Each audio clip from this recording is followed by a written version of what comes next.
Oke, baik, saya akan menjelaskan tentang perhitungan pendapatan nasional.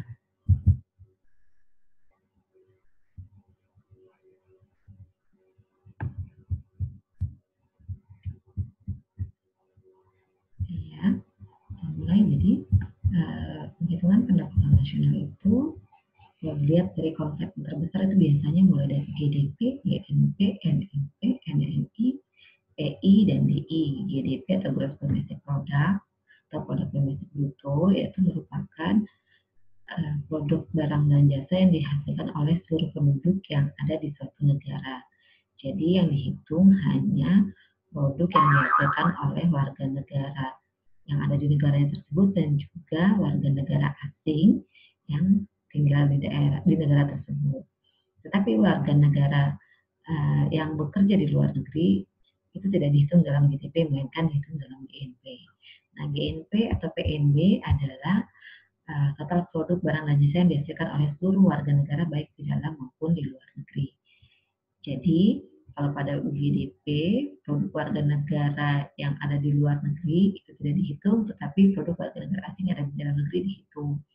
Sementara kalau di GNP, produk warga negara asing yang ada di dalam negeri tidak, sementara yang ada di luar negeri itu dihitung. Nah, untuk menghitung GNP itu bisa dilihat atau bisa dihitung dari GDP ditambah dengan produk warga negara kita yang ada di luar negeri dikurangi dengan produk yang dihasilkan oleh warga negara asing di dalam negeri. Hasilnya tadi adalah produk nasional bruto. Kemudian kalau dikurangi oleh depresiasi atau penyusutan dan barang pengganti modal atau replacement, hasilnya adalah NNP atau Net National Product. NNP dikurangi pajak tidak langsung, hasilnya adalah Net National Income atau pendapatan nasional. Net National Income ditambah transfer payment dikurangi pajak perseroan, kemudian iuran jaminan sosial, asuransi dan abalitaan, hasilnya adalah personal income atau pendapatan perseorangan. Kemudian pendapatan perseorangan jika dikurangi dengan pajak langsung atau pajak penghasilan, hasilnya adalah disposable income. Nah, kalau kita contohkan dengan contoh soal, misalnya diketahui di sini GDP atau PDB sebesar atau senilai 150.000. Kemudian diketahui juga produk warga negara kita yang ada di luar negeri, artinya yang bekerja di luar negeri itu menghasilkan 25.000. Tetapi ada warga negara asing yang kerja di negara kita itu senilai 12.000. Ini akan dikurangi kalau warga negara asing supaya kita mendapatkan GNP. Jadi GNP yang didapat adalah GDP 150.000 ditambahkan dengan produk warga negara kita yang ada di luar negeri sebesar 25.000 dikurangi produk warga negara asing yang ada di dalam negeri, maka GNP-nya atau PNB-nya sebesar 162.000. Kemudian dikurangi dengan penyusutan sebesar 11.000. Nah, kebetulan di sini soalnya tidak ada replacement, sehingga replacement-nya kosong. Kalau ada replacement, maka replacement ikut mengurangi GNP. Sehingga hasilnya GNP dikurangi depresiasi atau penyusutan, hasilnya adalah, kita cek di sini, 151.500. Kemudian NNP, jika dikurangi pajak tidak langsung, pajak tidak langsungnya ada 2.200. Pajak tidak langsung adalah pajak yang dapat dialihkan kewajibannya kepada pihak lain, seperti misalnya pajak restoran, yang seharusnya pajak restoran ini dibayar oleh pemilik restoran, tetapi ini karena merupakan pajak tidak langsung bisa dialihkan kepada konsumen atau pihak ketiga. Dan juga kalau kita belanja di supermarket kena PPN, itu contoh juga dari pajak tidak langsung. Harusnya yang membayar adalah produsen atau pedagang, tapi ini dialihkan kepada pihak ketiga yaitu konsumen atau pembeli. Kemudian ketika NNP tadi sebesar 151.500 dikurangi pajak tidak langsung sebesar 2.200, maka hasilnya adalah Net National Income atau National Income atau pendapatan nasional sebesar 149.300. Sekarang setelah National Income kita akan menghitung Personal Income atau pendapatan perseorangan. Caranya adalah dengan menjumlahkan NNI dengan transfer payment, kemudian setelah ditambahkan dengan transfer payment itu akan dikurangi oleh iuran asuransi, jaminan sosial, dan laba ditahan. Serta pajak perseroan kalau ada.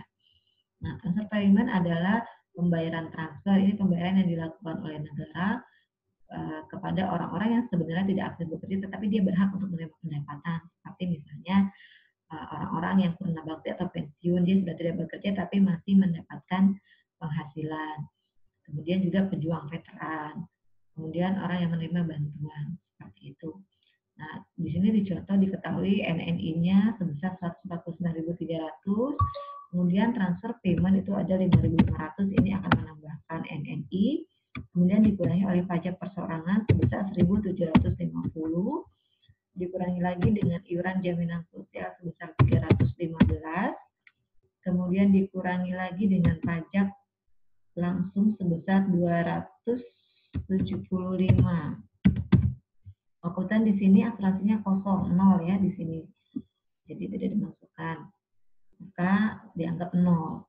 Maka hasilnya yang didapat untuk pendapatan perseorangan adalah sebesar 152.460. Kemudian pendapatan perseorangan ini akan dikurangi oleh pajak langsung atau pajak penghasilan sebesar 275. Maka hasil dari pendapatan yang siap dibelanjakan atau disposable income adalah sebesar 152.185. Nah, ini adalah pendapatan yang paling kecil. Jadi pendapatan ini adalah pendapatan yang siap untuk kita belanjakan. Tadi di sini ada pajak langsung atau contohnya pajak penghasilan. Nah, kalau pajak tidak langsung tadi di sini, ketika kita menghitung NNI, ini adalah pajak yang bisa dialihkan kewajibannya kepada pihak ketiga. Tapi kalau untuk pajak langsung seperti pajak penghasilan ini tidak bisa dialihkan. Jadi yang membayar harus wajib pajak yang sudah tertera ya, atau yang sudah yang memang memiliki kewajibannya. Terus misalnya kalau kalian beli kendaraan, maka ada pajak kendaraan yang harus kalian bayarkan itu sesuai dengan nama yang tertera. Saya bekerja setiap bulan dapat gaji, maka saya punya kewajiban membayar pajak penghasilan, maka itu yang membayar adalah saya sendiri, tidak bisa dialihkan kepada pihak lain. Nah, kalau di sini ada satu lagi pajak perseroan. Nah, pajak perseroan adalah pajak yang dikenakan kepada badan usaha atau kepada perusahaan. Ini berbeda sifatnya. Kalau pajak langsung tadi kan dikenakan kepada individu. Nah, ini adalah contoh dari tadi konsep perhitungan pendapatan nasional mulai dari yang terbesar sampai dengan yang terkecil. Kemudian untuk menghitung konsep pendapatan nasional itu hanya tinggal menjumlahkan dari komponen-komponen yang ada. Kalau menggunakan pendekatan produksi, maka kita hanya tinggal menambahkan nilai tambah atau value added dari seluruh sektor yang dihasilkan dalam suatu negara. Sementara kalau dari metode pendekatan pengeluaran, kita akan menghitung pendapatan nasional merupakan penjumlahan dari seluruh pengeluaran yang dilakukan oleh setiap rumah tangga. Seperti rumah tangga masyarakat itu konsumsi, rumah tangga pemerintah adalah pengeluaran pemerintah, kemudian rumah tangga perusahaan itu RTP adalah pengeluaran investasi, kemudian rumah tangga masyarakat luar negeri adalah nilai ekspor dikurangi dengan impor. Satu lagi, kalau pendapatan nasional dihitung dengan pendapatan, maka yang dihitung adalah seluruh pendapatan yang diterima oleh pemilik faktor produksi. Kita tahu pemilik faktor produksi ada 4, ada pemilik alam, pemilik tenaga kerja, pemilik modal, dan pemilik keahlian atau kewirausahaan. Alam akan menerima sewa atau rent. Kemudian pemilik tenaga kerja akan menerima upah atau gaji, pemilik modal akan menerima bunga atau interest, dan pemilik kewirausahaan atau keterampilan akan mendapatkan profit. Nah, itu semua ditambahkan rent, wage, interest, dan profit, itu kalau dijumlahkan keseluruhan akan menghasilkan pendapatan nasional yang dilihat dari sisi pendekatan. Demikian tambahan untuk penghitungan pendapatan nasional. Sekali lagi, untuk menghitung pendapatan nasional ini, mulai dari konsep GDP sampai GNP, itu harus teliti. Artinya ini mudah, hanya tinggal menambahkan atau mengulangi, tetapi jangan sampai ada komponen yang terbalik, harusnya ditambah malah dikurangi, atau sebaliknya harusnya dikurangi kemudian malah ditambah. Kalau sudah salah satu komponen di sini, maka keseluruhan bawahnya nanti akan salah penghitungannya. Oke, itu saja artinya silakan dipelajari lagi, silakan cari contoh-contoh lainnya supaya lebih